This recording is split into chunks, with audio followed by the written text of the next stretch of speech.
That was the big thing when it started, or when the bowl game was announced. I was like, all right, I'm gonna wait to preview this, and then all of a sudden, that's when Deion Smith, Max Johnson, all these players transferred out, and I was like, okay, now I'm really gonna wait and see what this team is gonna look like. So, what are we hearing from the team? What do we know about just the situation? Obviously, Neil Farrell is probably going to get drafted. Is that all this kind of is at this point? Yeah, with Neil, I think it's, hey, look, I've upped my stock in a major way. I mean, he would gone through big stretches where he was the highest ranked D lineman in the country on PFF. So you knew that his stock had been elevated. No shock at all that after, he's a senior, that he says, hey, look, I'm going to go ahead and start preparing for the draft. And you understand it. If he goes into the bowl game and blows out his knee, it's all for naught. He's not getting drafted anywhere high on anyone's board. So a guy like that, you understand, Damone Clark, I'm in the same boat. I'm people are going to be out there and say, well, he's number 18. He should be playing here. That dude got hated on by everyone out. Anyone who's saying, oh, he's number 18, should be playing here, was the same person that said Damone Clark sucked like 8 months ago. And I wasn't in that camp. I always thought that Damone Clark had real upside. He was one of Aranda's favorites. I think things took a turn in the Pelini year. It didn't go great for him, but Blake Baker and Damone Clark were just on the same level. And Damone Clark he passed up Devin White, Kevin Minner, all those records. I think he was fourth now in single season LSU history, most tackles. I think he finished 137, but he's pushing up into the point where people at the late into the first round, early second round are going to be talking about him. And he'll go through a Senior Bowl. He'll go through draft workouts, combine. He's going to interview really well. This is a kid who was valedictorian at Southern Labs. So responsible guys, never gotten into any trouble, got to wear 18 because he's the team leader. And now it's time for him to take that next step. He's got a child, he's got a family that this is a life-changing decision for. So I'm not shocked at all that Damone Clark is where it is that he's already out west and starting to train with a number of guys. And there's other LSU guys, obviously, that'll be out there with him eventually. We've heard Ty Davis Price's name as a guy who's already kind of starting to train for things. I know people would say, well, it wasn't like he was perfect throughout the whole year. Look, he broke the single game rushing record once. You saw when they actually could call good, have good O-line play, be calling good plays for the run game. When they started working on all the counter stuff and the pulls with the offensive guards, he really took off to the next level. They got Mashburn in there. So we know what TDP can do, but from talking around, evidently next year is going to be a deep running back class. This one, not so much. And I think it makes sense probably for him if he's saying, how much more do I really up my stock coming back next year? Because John Emery will still probably be in the mix. Armani Goodwin, Corey Kiner started to play a ton as a freshman. So you've got other guys out there. Running back is the days where one guy – yeah, Bradford. The days where one guy just gets like 25 carries a game are pretty much done unless you've got that Jonathan Taylor type back. And for LSU this year, Davis was that guy almost by default because Emery was out. They had a walk-on in Josh Williams, and then they just had two freshmen they were trying to bring along who were both kind of banged up at different points. So I would understand a Davis Price. We've heard other names tossed around. Glenn Logan. Some of these guys are banged up too, so it's like, do I play? I'm a senior. I've played however many career games. Glenn Logan's played 10-plus games a year he's now in his 6th year at LSU.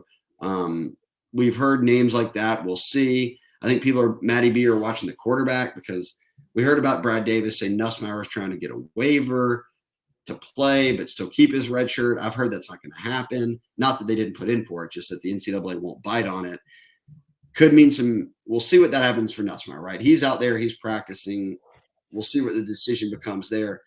Might be seeing some John Trey Kirkland, Wildcat quarterback. John Trey was an excellent quarterback, just running kind of Wildcat stuff at Lutcher. He was a state champ in high school, and he's sort of always been that thing of, when will John Trey get some Wildcat looks? Well, you might be getting him. You might be getting him for a whole game here. And when Brad Davis was asked about it, like, hey, what would happen if you don't have Nusmeier? And is it John Trey? Is it a walk-on? He was kind of coy about it, but he just said, look, no matter what happens, he's like, we're plotting out for all options, and we think we can still be able to move the football. We'll see how it goes. They're going to be down on a lot of guys, obviously, but it'll be entertaining. Kansas State is obviously a team that's also right about the same record. I Yep. don't think they've had a lot of opt-outs or anything. They might actually K-State might roll through there at full strength. So it'll be interesting to see how it unfolds. I will not be surprised as LSU is the underdog to K-State, giving everything that's sort of going on in terms of LSU's back end of the season. Yeah. I can't fault someone for opting out to go to the NFL in a 6-6 season where you're playing against another 6-6 team here. That to me, No, and this playoffs. They're not playing for a natty. They're not even a New Year's Six, a 10-2 record or something like that. This hasn't been one of those like magical seasons. Like it's if anything, it's been a season you want to forget. Like fans want to forget. So I don't understand where the animosities come from to be like, oh, you need to play in this game, even though I think I speak for a lot of fans. A lot of fans probably wouldn't even don't even want to watch the game. So like, yeah. it's Don't just be mad. like you're You just weren't mad. even you weren't even moving around your January 4th plans. You weren't Exactly. even watch the game Exactly. anyways.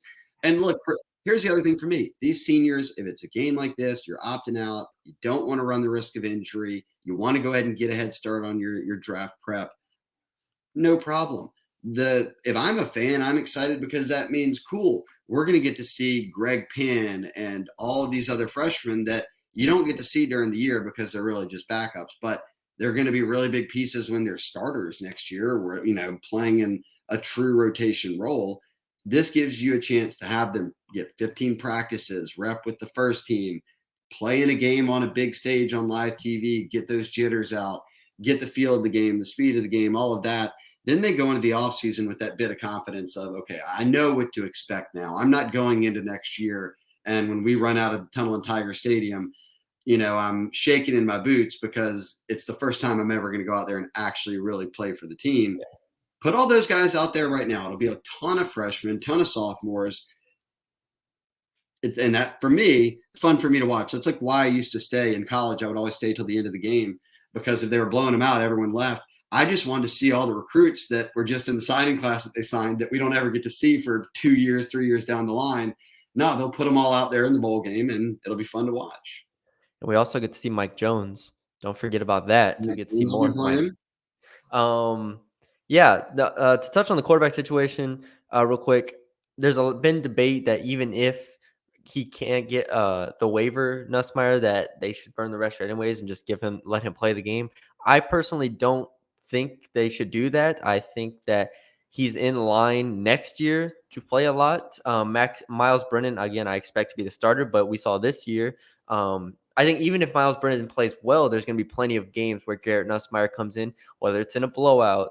There's going to be situations where I think Garrett Nussmeier plays probably 6 to 7 games next year, even if Miles Brennan plays well. So I don't think you risk the run of next year being in a situation where you're like, okay, let's try to keep Garrett under 4 games. Next year, you want Garrett to get as many snaps as possible. Hell, if Garrett plays well, you want him to be the starter next year. Like, there's just situations where you don't want Nussmeier to be in a situation where you're looking to cap him at as much as possible. You want him to be as free as possible next year and just go into the year saying, hey, we're going to get you in as much as we can if he's not the starter. So I don't think you risk that again for a 6-6 team that is playing No, on January 4th. Who I didn't even know they played bowl games on January 4th. They definitely should not. But here we are. So I would not do it. I would just roll out there with the walk-ons, with Jontre Kirkland, with some Wildcats, have some fun, because that's all this is. This is not going to be, if they lose the game, okay, you go 6-7 instead of 7-6. That is not the end of the world. I promise you. It's nothing of this game will matter when we look at the start of next year, except for maybe Greg Penn playing great or some other player playing great that we didn't think about. Like that. That's it. That's it. So that's my take on that yeah. situation. Go ahead. And when people say, well, it'll be the first losing season since 1999 if they finish 6-7. These guys should be playing to avoid a losing season, and then you say, okay, is it that big of a deal? It's 6-7 versus 7-6. Well, a losing season, that's not the direction. That's not what LSU's all about. That's not the direction of this program. Yeah, that's why they just fired everybody. And I was gonna say they already lost this year. The year's uh, lost. They lost. just let the guys have fun. Let everybody get some reps.